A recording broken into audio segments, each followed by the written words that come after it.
watching Let's Chat.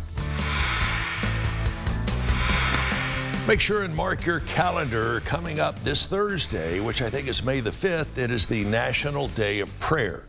Here to talk more about that is Danny Hesterly, and Danny is the prayer coordinator for Chattanooga House of Prayer. First of all, Danny, good morning.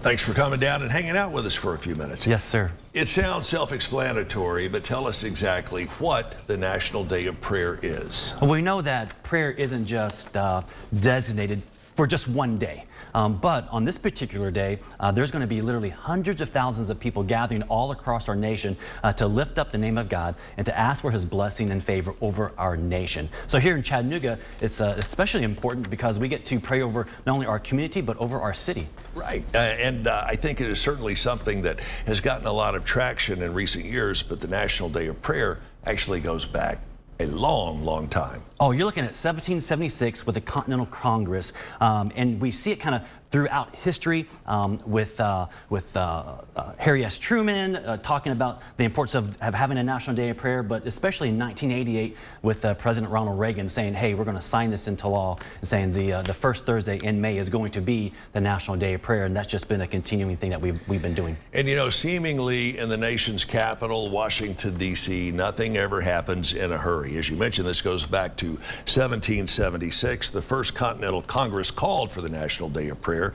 Abraham Lincoln called for the same day years later, 1863. And as you mentioned, President Truman back in 1952 finally got signed into office by Ronald Reagan back in 1988.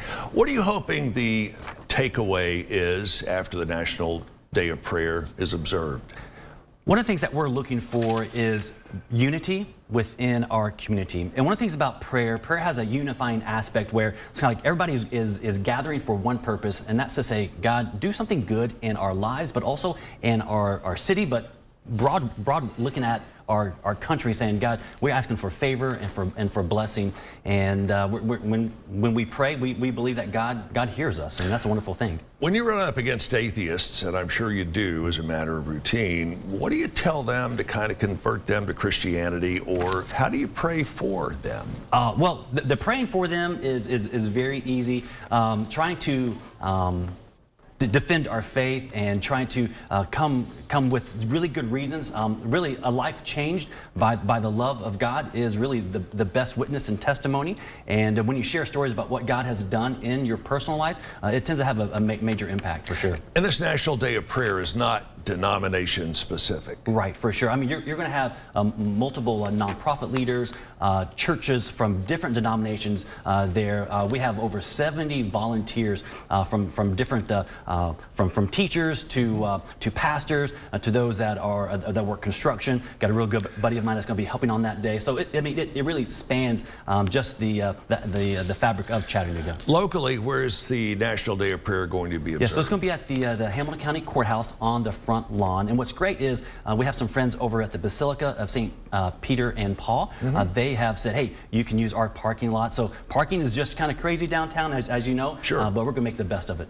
Sounds like it's going to be a lot of fun. At what time is this going to get underway on Thursday? Yeah, so we're going to be right on the money at 12 p.m. to 1 p.m. We know people are coming in from work or from lunch, and we definitely want to respect that time. Sounds great. Danny, thanks so much for taking this bull by the horns, and we'll talk about it between now and then. Again, National Day of Prayer is coming up this Thursday. Front lawn, the county courthouse. You know where it is, 625 Georgia Avenue. You can find out more by checking out Chat with 2 T's, H-O-P, chathop.org. Again, that's chathop.org. We'll be right back.